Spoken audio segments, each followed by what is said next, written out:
A história começa contando que um Deus criou aquele novo mundo, uma vasta região que ele chamou de abismo, e começou a preenchê-la com suas bestiais criações. Assim, formou um mundo dominado pela guerra, onde o primordial era a sobrevivência, o egocentrismo, a luta e sentimentos banais. Esse era o propósito daquele mundo, desde seu nascimento até sua eventual destruição. A missão era clara: lutar, matar, sobreviver. E como recompensa, o Deus concederia tesouros, sendo para ele apenas um simples jogo, onde controlava as peças que usava para saciar sua necessidade de entretenimento. Naquele mundo, os cadáveres de incontáveis criaturas cobriam o solo, padecendo, diante da presença de um gigantesco dragão dourado, que massacrava um jovem moribundo. E apesar de seu estado, o rapaz simplesmente ria, após receber o golpe, aceitando seu destino e afirmando que esse também seria o destino dos demais. Enquanto isso, a colossal criatura, prestes a acabar com sua vida, preparava-se para lançar um enorme raio de sua boca. Em sua mente por um instante, o jovem pensou que talvez tivesse tido uma chance. Foi quando um brilho surgiu na mão de uma garota, que anunciou que o último esquadrão havia sido eliminado, confirmando para seus companheiros que apenas os 4 eram os últimos sobreviventes da humanidade. Aquela garota era a monarca das Valquírias. Junto a ela, estava um garoto loiro de óculos chamado Chaldian, um guerreiro de aparência bárbara chamado Kang Ta. E por último, o mais silencioso do grupo, Kang Han-so. Eles eram a última esperança da humanidade. Diante deles, estava o Cristal do Tempo-Espaço, Erkenial, um colossal orbe com a habilidade de voltar ao passado, o último brilho de esperança para a humanidade, que havia sido arrastada para aquele monstruoso abismo há 50 anos. Tai tomou a palavra, afirmando que apenas uma pessoa poderia voltar, e que a opção mais lógica era enviar o mais forte, referindo-se claramente a si mesmo. Isso decepcionou Chaldian, que esperava que ele dissesse algo mais sensato naquela situação. Ele tentou acalmar os ânimos, lembrando a todos que todas as valquírias que enfrentaram o dragão também caíram, e que em pouco tempo, as criaturas chegariam até ali.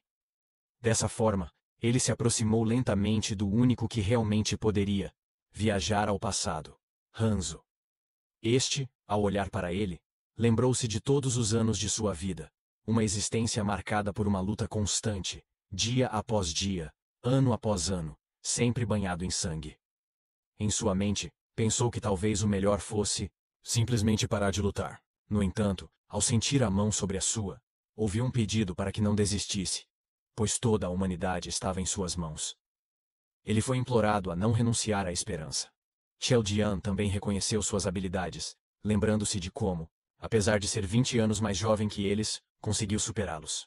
Até mesmo Tai, com toda sua arrogância, admitiu que Hanzo era o único capaz de ir. Ele até cogitou trocar de lugar com ele, vendo a oportunidade de obter os itens que ainda lhe faltavam. Mas bastou o olhar intimidador de Hanzo para fazê-lo desistir dessa ideia. Com um sorriso resignado, Hanzo se levantou e começou a caminhar, em direção ao orbe. Foi nesse momento que uma enorme rachadura se abriu no céu acima deles. Dela, emergiu o gigantesco dragão, fazendo cair destroços sobre os sobreviventes. A fera atacou, e Chaldian avançou, pedindo a Hanzo que se concentrasse em sua missão, enquanto eles lidavam com a batalha. Ele ergueu um gigantesco escudo, protegendo a todos, e ordenando que Tai o cobrisse enquanto se preparava. Tai então segurou uma enorme rocha, garantindo que mostraria suas habilidades.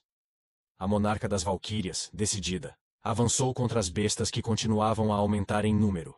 Usando sua arma, abriu caminho para Ta, que, com sua enorme espada, desferiu um golpe devastador que destruiu completamente o solo ao redor. No entanto, apesar do impacto, o dragão não parou. Ele continuou seu ataque contra Tai, que mal conseguiu bloquear suas garras gigantescas.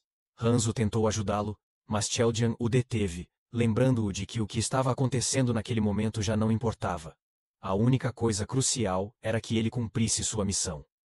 Entendendo a situação, Hanzo assentiu. O destino da humanidade agora dependia de sua escolha. Hanzo foi aconselhado a não se afastar das pessoas só porque as achava irritantes. Em vez disso, deveria protegê-las.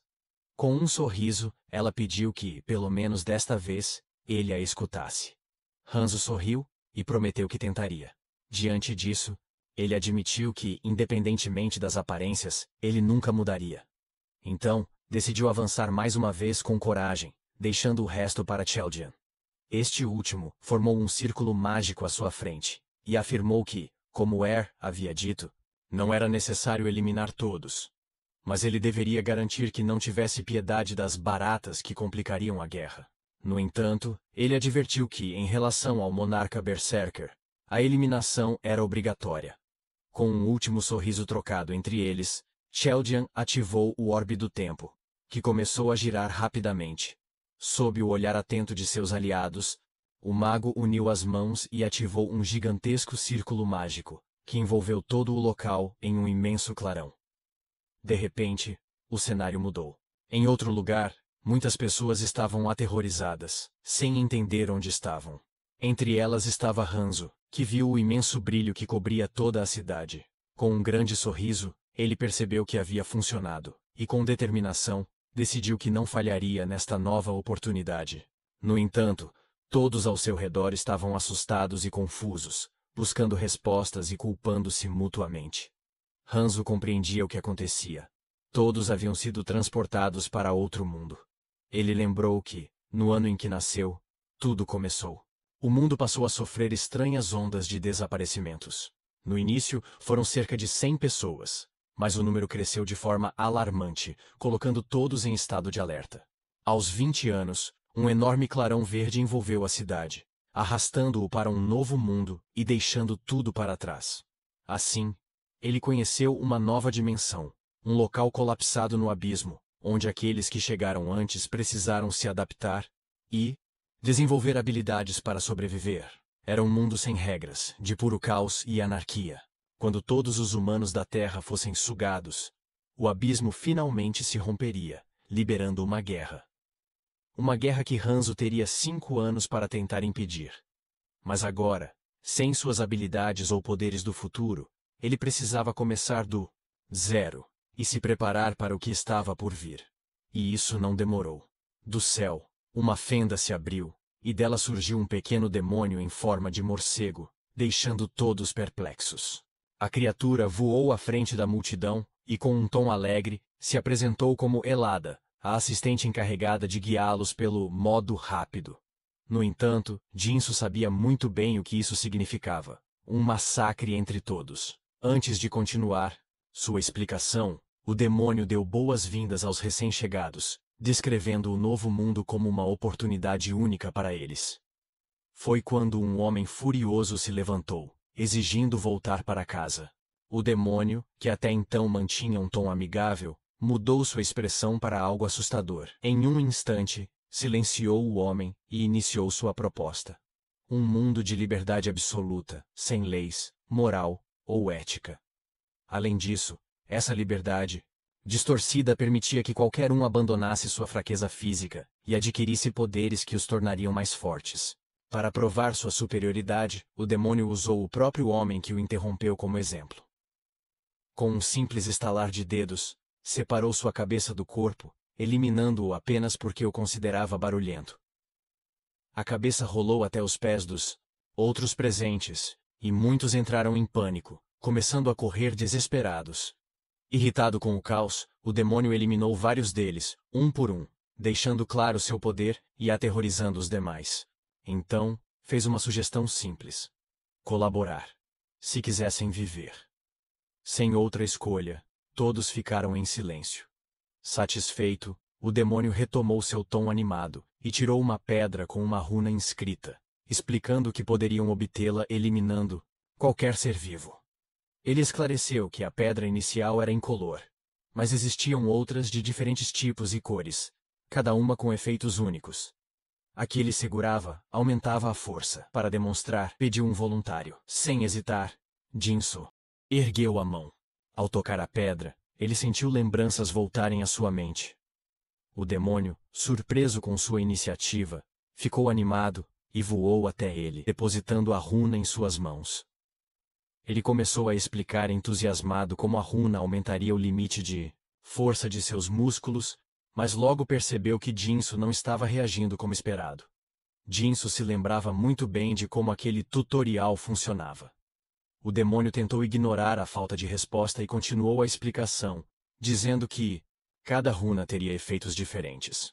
Depois, sugeriu que coletassem o maior número possível, se quisessem sobreviver justo quando começou a lançar runas por todo lugar, o que provocou que os aterrorizados cidadãos se lançassem para pegá-las, lutando entre si. No entanto, o demônio continuava surpreso que Jinzo não prestasse atenção à sua explicação. Finalmente, virou-se para ele para lembrá-lo de que podiam ver suas estatísticas e runas e tocavam a parte de trás de sua orelha. E todos fizeram o mesmo, assim como o protagonista, que desde o início buscava aumentar tanto sua força quanto sua magia imana, o que esperava. Consegui-lo após uma pequena caçada, entretanto, o mini-demônio concluiu sua explicação sugerindo que reunissem muitas mais runas eliminando qualquer ser vivo. He also advised them to forget everything they had left behind and to embrace their new reality. E dessa forma, para ajudá-los, deixou algumas armas e os advertiu que o tutorial estava prestes a terminar. Justo nesse instante, todos se viraram confusos para se depararem com uma enorme horda de monstros correndo em sua direção. O grupo de humanos armado unicamente com facas estava prestes a enfrentar a horda de monstros que emergia da fenda. Essas criaturas se aproximavam cada vez mais.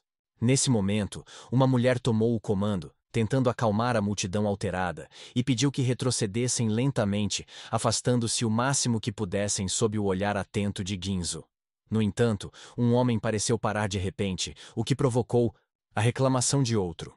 Mas ele não parou por escolha própria, e sim porque atrás deles uma barreira invisível bloqueava o caminho. Pânico começou a golpear a barreira desesperadamente e, em vez de ceder, a barreira os encurralou ainda mais, formando um estreito corredor que os deixou sem rota de fuga diante das criaturas. E o medo se apoderou de todos enquanto tentavam se preparar para a luta. Foi então que notaram que um deles conseguiu atravessar o escudo. Ao ver isso, outro também tentou, conseguindo com sucesso, e imediatamente 2 números caem em um marcador que está sobre eles, com o que chegam à conclusão de que apenas 50 pessoas conseguirão escapar. Altera a todos que buscam uma forma de se salvar sem se importar com os outros. Jin só os observou com desprezo, considerando-os patéticos, pois para ele a melhor solução era que os 100 que estavam ali enfrentassem os goblins. Ele admitia que haveria muitos feridos, mas também muito menos baixas em comparação com o que havia ocorrido da primeira vez que chegou ali. Naquela época, os 50 que não cruzaram o muro, ele incluído, lutaram contra os monstros, e apenas 10 conseguiram sobreviver. Mas desta vez tudo era diferente. Sustentando firmemente sua faca, pensando apenas em limpar a área e avançar para a próxima etapa, e sem hesitar, lançou-se ao ataque contra os goblins, salvando um garoto para depois acabar com um par de monstros, mostrando sua destreza que deixou todos admirados. Assim, Jinzo continuou aniquilando os monstros sem parar, até que seu corpo começou a se esgotar rapidamente. Então, percebeu que era muito mais difícil lutar com seu antigo físico. No entanto, isso foi suficiente para aumentar suas estatísticas de destreza, o que o tornará mais rápido. Agora, está decidido a testar seus novos reflexos enfrentando um goblin que tentou atacá-lo pelas costas, o qual ele facilmente desviou e eliminou com um único golpe. Isso apenas enfureceu os outros goblins, que se lançaram ao ataque, e como ele esperava, agora tinha a oportunidade de exterminá-los, de uma vez, eliminando quantos pôde lutando sozinho, mas seu cansaço voltava a aumentar. Felizmente, sua determinação inspirou os outros, e dessa maneira, pouco a pouco os demais reuniram coragem suficiente to advance and confront the monsters directly in the midst of the battle. Jin merely observed, recognizing that, generally, there was no reason to rush so much. No entanto, naquela situação, cada minuto contava. Sabia que, durante os próximos meses, todos os recém-chegados seriam protegidos pela área de tutorial. Mas uma vez que essa proteção terminasse, teriam que enfrentar aqueles que levavam anos sobrevivendo ali. Para ele, a brutal batalha representava uma oportunidade para que todos se tornassem ainda que fossem ligeiramente mais fortes recolhendo as runas que deixavam as criaturas caídas. Jinso agradeceu em silêncio a Sheldon por tê-lo enviado a esse tempo, e assim, entre centenas de cadáveres tanto de goblins quanto de humanos, todos o olhavam admirados. Ele havia eliminado todos sozinho, levando também o espanto do demônio, que o parabenizava por sua carnificina. E também das sobreviventes, surpreendidas por serem mais do que esperavam. Alegres por todos compreenderem o objetivo daquele mundo, pelo que o demônio retirou o escudo. Antes de partir, recebendo o ódio das pessoas, Jinso olhou para sua janela de status e percebeu que suas estatísticas haviam melhorado consideravelmente. Ele ficou especialmente animado por causa de sua nova lâmina demoníaca. Agora sua prioridade estava clara. Precisava se tornar mais forte. Enquanto analisava uma forma de fazer isso, decidiu pensar no que seus antigos companheiros, Chelia ou Ta, fariam em seu lugar. Então, lembrou-se de uma conversa com um de seus amigos durante uma bebedeira, onde ouviu histórias sobre masmorras ocultas na zona tutorial. Ele se lembrou de que, até aquele momento, ninguém havia conseguido limpar a mais difícil. No entanto, Jin havia parabenizado seu amigo por ser tão forte, mesmo sem ter conseguido completá-la, inflando o ego dele. Ainda assim, o amigo se arrependia de não ter superado a masmorra, pois talvez tivesse se tornado mais forte que o protagonista. Consciente de que quanto maior o risco, melhor a recompensa, Jinso sentia uma forte curiosidade de descobrir o que havia no final daquela masmorra. Ele sabia que esse seria seu próximo objetivo. Ele precisava continuar caçando durante a etapa tutorial, até que a zona segura fosse liberada, e pudesse se reunir com os veteranos. Por isso, tinha que se apressar para encontrar os itens escondidos e a masmorra secreta. No entanto, seus pensamentos foram interrompidos por uma discussão entre sobreviventes. Um grupo de homens tentava forçar uma garota a ir com eles, com claras intenções maliciosas.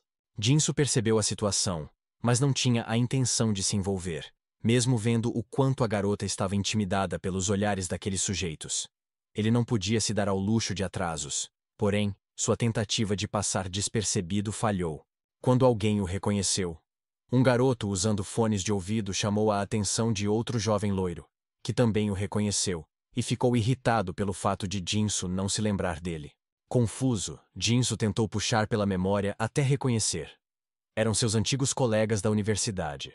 Pessoas que ele havia esquecido porque, na linha do tempo original, eles tinham morrido logo na primeira missão. Enquanto isso, a garota intimidada conseguiu se soltar dos agressores e correu para os braços do protagonista. Ele a reconheceu de imediato. Era Mai Ji, alguém que sem dúvida sempre atraía problemas. O líder do grupo de agressores estremeceu ao identificar Jinso como o responsável por ter eliminado tantos goblins. Mesmo assim, um de seus capangas sugeriu que, por estar exausto, seria fácil eliminá-lo. Isso encorajou o líder, que com uma atitude zombeteira, insinuou que Mai Ji deveria voltar com eles antes que ele deixasse de ser legal. Jinso notou o olhar preocupado de seus companheiros, sentindo-se desconfortável por ter se deparado com indivíduos tão desagradáveis. Então, decidiu se aproximar de maneira ameaçadora e advertiu o sujeito para não se deixar levar pela adrenalina da primeira batalha e cometer o erro de enfrentar um oponente claramente superior. Ao colocar a mão sobre o ombro do bandido, uma aura aterradora emanou de Jinso, deixando os agressores completamente paralisados. Foi nesse momento que apareceu o verdadeiro chefe da gangue. Com um ar confiante, ele pediu que Jinso evitasse problemas e sugeriu que se unisse a eles por conveniência. No entanto, Jinso apenas o encarou e o reconheceu como alguém que havia se adaptado rapidamente àquele mundo. Uma verdadeira besta solta, pronta para libertar sua natureza selvagem. Então, não teve dúvidas. Era um futuro bandido em potencial. Pensou que o melhor seria eliminá-lo imediatamente, mas se lembrou das palavras de que não deveria matar todos, apenas aqueles que fossem importantes para a guerra, protegendo os demais. Viu que, no presente, sua amiga havia salvado suas vidas, e com isso em mente, decidiu simplesmente deixá-los passar. O chefe, por sua vez, optou por se retirar. Seu objetivo era impor ordem naquele lugar onde o caos reinava entre humanos, monstros e o frio constante. Ele entendeu que naquele mundo a lei do mais forte imperava, e planejava tirar proveito disso. Assim, ele e seu grupo se foram. Enquanto isso, o grupo de universitários também se retirou. O jovem loiro não pôde deixar de se sentir desconfortável com o que acabara de presenciar, pois aqueles homens pareciam mais assustadores que os próprios monstros. No entanto, dentro do seu próprio grupo, também havia alguém estranho. Ele se lembrou de que conhecia Jinso como um cara solitário, sem paz, a quem nunca tinha dado muita atenção. Por curiosidade, perguntou diretamente se o conhecia. Ao que Jinso Sem querer dar explicações, fingiu ter perdido a memória. Porém, seu jeito de falar fez com que parecesse um velho, o que fez com que todos percebessem que ele era um péssimo, o ator. Isso provocou uma risada de Maid, que aos olhos de Jinso era uma mulher extremamente bela, embora naquele mundo isso pudesse ser uma arma de 2 gumes. Ele torcia para que no caso dela fosse uma arma para o bem. O grupo então continuou seu caminho até que uma das garotas se perguntou se realmente estavam indo para algum lugar específico. Mid, intrigada, perguntou diretamente a Jinso qual era o destino deles. Sem revelar muito, ele apenas respondeu que saberiam quando chegassem. E foi nesse momento que pararam diante de seu destino, a estação Ganon, o local da primeira peça oculta. Antes de descerem, Mid perguntou por que estavam ali. Jinso achou incômodo ter que explicar, lembrando que só estava com eles por causa do que havia lhe dito. Sem muita escolha, respondeu que tinha um pressentimento, já que em troca de sua memória parecia ter ganhado um superpoder. Isso chocou todos, que claramente não acreditaram, embora ele achasse a reação exagerada. Afinal, estavam em um mundo de fadas e demônios. Uma das garotas começou a duvidar da sanidade de Jinso, pensando que não seria uma boa ideia segui-lo. Curiosamente, ele concordou com ela. No entanto, o loiro, embora ainda incomodado com sua atitude, reconheceu que Jinso tinha muita informação útil. Quando começaram a descer, Taeungun se aproximou e perguntou se o lugar era seguro. O protagonista respondeu que não, mas garantiu que alguns velhos amigos os aguardavam lá. Ainda assim, o loiro duvidava que alguém pudesse viver naquele ambiente. Assim que chegaram ao nível inferior, Jinso sacou uma arma e atacou subitamente, mas não contra Taeungun, e sim contra um verme gigante que surgiu. O golpe passou rente ao rapaz, deixando-o paralisado de medo. O monstro foi destroçado. Jinso explicou que aquela criatura odiava o sol e tinha a capacidade de arrancar a pele das vítimas, por isso deveriam ser extremamente cuidadosos. Após pegar a runa que o monstro deixou para trás, advertiu que se fossem capturados pelos vermes, perderiam a consciência e morreriam sem nem saber o que aconteceu. Em seguida, mostrou a maneira correta de enfrentá-los. 4 dos presentes aprenderam rápido e começaram a caçar os vermes com eficiência, o que surpreendeu Jinso por perceber como eles podiam ser úteis. Mas um deles estava totalmente perdido, o garoto dos fones de ouvido. Apesar dos conselhos de Jinso, ele mal se movia, claramente nervoso e tentando criar coragem, sem notar que um verme vinha direto em sua direção. No final, ele apenas gritou, sendo salvo no último segundo, por Jinso. Nesse momento, o protagonista começou a perceber que, a longo prazo, o garoto seria um peso para o grupo. Por sua vez, Taun ficou intrigado e perguntou qual era o truque de Jinso para saber tanto. Mais uma vez, ele insistiu que era graças ao seu superpoder, embora ninguém acreditasse. Assim seguiram em frente, até que, em um momento de pausa, Mig sugeriu que Jinso ficasse com todas as runas que encontrassem, já que duvidavam que eles próprios conseguissem se tornar fortes o suficiente. Preferiam entregá-las a ele em troca de proteção. A proposta, no entanto, pareceu decepcionar Jinso. Ele deixou claro que cada um deveria pegar o que caçasse. Essa era uma das regras básicas estabelecidas por aqueles que haviam vagado no abismo durante décadas. Quem caçava, reclamava. E se a caçada fosse em grupo, a divisão deveria seguir prioridades e justiça. Além disso, Jinso enfatizou que relacionamentos baseados apenas em boa vontade geralmente acabavam mal naquele mundo. Por isso, ele alertou que a única coisa em que podiam confiar de verdade eram suas próprias habilidades. Essa era a primeira regra daquele mundo. A seriedade com que ele falou acabou convencendo todos, que começaram a pegar suas próprias runas. Ao observá-los, Jinso pensou que em breve todos entenderiam o verdadeiro significado daquele lugar horrível, onde mais cedo ou mais tarde teriam que lutar entre si por runas. Enquanto continuavam coletando, Taun encontrou algo diferente. Uma runa roxa, uma essência de Troll que ele acreditava ser um superpoder mencionado. Sabendo da regra de dividir os tesouros, Taun preferiu perguntar se poderia ficar com a runa que achou. O protagonista assentiu tranquilamente, o que surpreendeu Taun pela facilidade. Jinso observou que aquela runa era extremamente útil para o início do jogo. Ela aumentava a força e a regeneração, por isso era um item muito cobiçado. No entanto, tinha a desvantagem de aumentar também a fome. O usuário teria que começar a roubar comida para se manter. Ele então se lembrou que o domínio e o poder de uma habilidade dependiam do seu nível, e que as habilidades mais poderosas ultrapassavam o nível 100. Pessoas assim podiam ter centenas de técnicas, como Cheldian, que havia acumulado mais de 1000. No entanto, diferente de outros, Jinsu logo percebeu que só podia manter no máximo 7 habilidades, o que era uma desvantagem séria. Ele lamentou profundamente essa limitação, pensando que, se soubesse disso antes, teria escolhido habilidades melhores. Mas naquele ponto, já era tarde demais. Mesmo com uma limitação fatal que o impedia de carregar mais de 7 habilidades, Jinsu descobriu algo extraordinário. Suas habilidades poderiam evoluir infinitamente. Isso compensava com folga qualquer desvantagem inicial.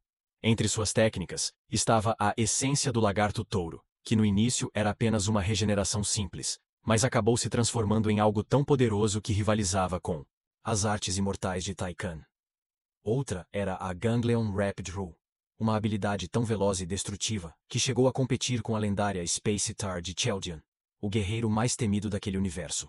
Foi essa habilidade que lhe rendeu o apelido de 7 Estrelas, um título respeitado por sua capacidade de lutar ao lado de titãs como Cheldian, mesmo sendo 20 anos mais jovem.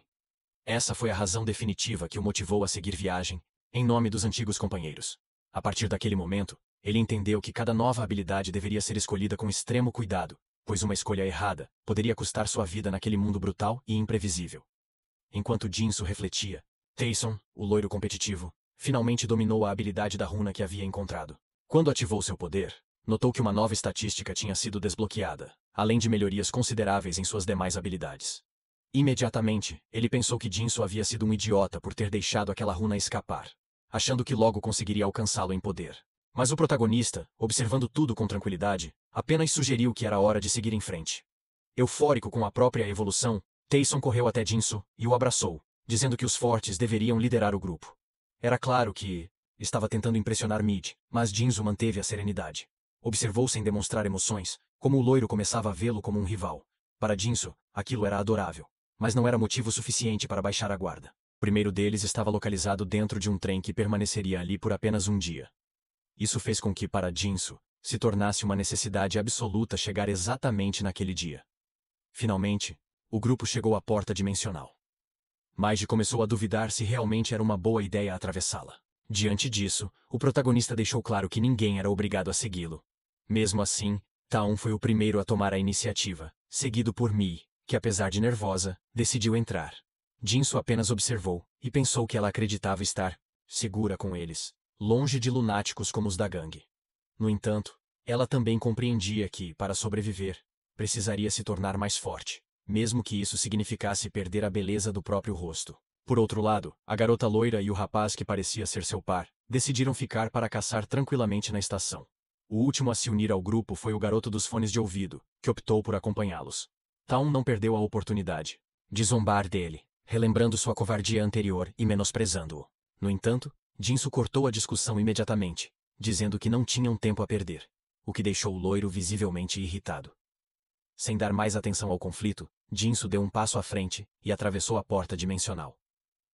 Para sua surpresa, o novo cenário era um mini supermercado. Assim, o grupo começou a explorar o local, que parecia conter muito mais coisas do que poderiam precisar. Procuraram armas e suprimentos essenciais, embora Jinsu preferisse aproveitar a oportunidade para preparar um caldo de verme.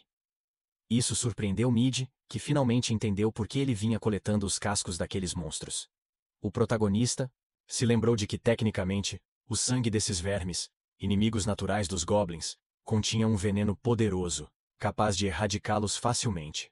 Taeun, no entanto, pensava que era apenas um caldo comum, e se aproximou para pedir um pouco, apenas para fugir apavorado ao descobrir que, na verdade, era veneno. Mi, surpresa, comentou que nunca teria pensado em algo assim e perguntou como ele havia descoberto. Jinsu culpou mais uma vez seu superpoder, dizendo que sua mente estava cheia de informações. Taesung achou que ele estava apenas fugindo da pergunta, mas a verdade era que Jinsu realmente teria morrido tentando memorizar todas aquelas informações. Antes de voltar ao passado, ele teve que aprender tudo por conta própria, recebendo lições de Cheldian, que o advertiu. Jamais deveria compartilhar esse conhecimento com ninguém, pois isso poderia deteriorar ainda mais a linha do tempo e acelerar a expansão do abismo. Com esses pensamentos na cabeça, Jinsu concluiu que seu caldo de veneno estava pronto. Encheu um cantil com ele e aplicou. Seu mana. Mi pediu se podia usar um pouco, ao que ele aceitou, mas em troca de uma runa de força. Isso decepcionou a todos, especialmente Taun, que o acusou de ser egoísta. Jinsu sabia que poderia dar de graça, mas isso não lhe traria vantagens no futuro, pois relações unilaterais raramente duravam muito naquele mundo. Diante disso, Mi sugeriu pagar mais tarde. Depois de receber o veneno, Jinsu a alertou para ter cuidado, já que era extremamente doloroso quando em contato com a pele. Taizong também pediu sua parte, seguido pelos demais, que apesar da dívida, começaram a borrifar suas armas e finalizaram seus preparativos para seguir viagem. No entanto, ao olhar para eles, Jinsu ficou decepcionado ao perceber que todos carregavam mochilas que triplicavam seu peso. Ele tentou fazê-los entender que isso só os tornaria mais lentos e os transformaria em alvos fáceis, tanto para monstros quanto para outros humanos, colocando suas vidas em risco. Suas palavras impactaram especialmente Mi, que passou a admirá-lo ainda mais por seu vasto conhecimento. Alguns lamentaram não ter um poder como o dele. Enquanto isso, Mije percebeu que havia muitas identificações espalhadas pelo chão da estação. Ao ver aquilo, ela se lembrou das milhares de pessoas que haviam desaparecido e nunca mais retornaram. O peso da realidade a atingiu de forma repentina, fazendo-a cair de joelhos no chão. Sentiu uma pressão esmagadora. Era o medo de ter que viver naquele mundo pelo resto da vida. Mas ao mesmo tempo, ela entendeu que precisava sobreviver a qualquer custo. Com essa nova determinação, Mije se levantou, decidida a ajudar Jinsu. Isso irritou Taun, que em um ato de frustração, jogou sua bagagem no garoto dos fones de ouvido. Em seguida, ele perguntou a Jinsu se eles também poderiam conseguir um poder como o dele. O protagonista respondeu que, em teoria sim, o que deixou todos empolgados. E ele não estava mentindo. Segundo Cheldian, muitos haviam recebido poderes especiais ao chegarem naquele lugar. Alguns adquiriram habilidades extremamente perigosas. No entanto, Cheldian também o alertou. Ele deveria tomar muito cuidado, e, se encontrasse alguém que não fosse útil,